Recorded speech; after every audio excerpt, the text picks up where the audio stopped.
जळगाव जिल्ह्यातून धक्कादायक घटना समोर आली आहे। 4 मुलींसह एका विवाहितेला पळवून नेले असून यात जळगाव एमआयडीसी पोलीस ठाणे हद्दीत 2 मुली, रामानंद नगर पोलीस ठाणे, 1 चाळीसगाव ग्रामीण पोलीस ठाणे, 1 मुलगी तर पहूर पोलीस ठाणे हद्दीतील एका विवाहितेचा समावेश आहे। मिळालेल्या माहितीनुसार जळगाव एमआयडीसी हद्दीत शहरात 15 वर्षीय मुलगी कुटुंबासह राहत होती। गुरुवार दिनांक 8 रोजी रात्री 8 वाजेच्या सुमारास तिला कोणीतरी फूस लावून पळवून नेले। मिसिंगचा तपास पोलीस उपनिरीक्षक संजय पाटील हे करीत आहेत। याच पोलीस ठाण्याच्या शहर हद्दीतून 17 वर्षीय मुलीला शुक्रवारी 9 रोजी रात्री 11 वाजेच्या सुमारास राहत्या घरातून फूस लावून पळवून नेले। मिसिंगचा तपास उपनिरीक्षक राजेंद्र उगले हे करीत आहेत। रामानंद नगर पोलीस ठाण्याच्या हद्दीत 17 वर्षीय मुलीला शुक्रवारी 9 रोजी सकाळी 11 वाजता घरासमोरील तरुणाने पळवून नेले। या प्रकरणी पोलीस ठाण्यात गुन्हा दाखल करण्यात आला आहे।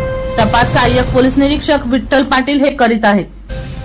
प्रकाश बोरसे यांचा रिपोर्ट, मानवहित न्यूज जळगाव।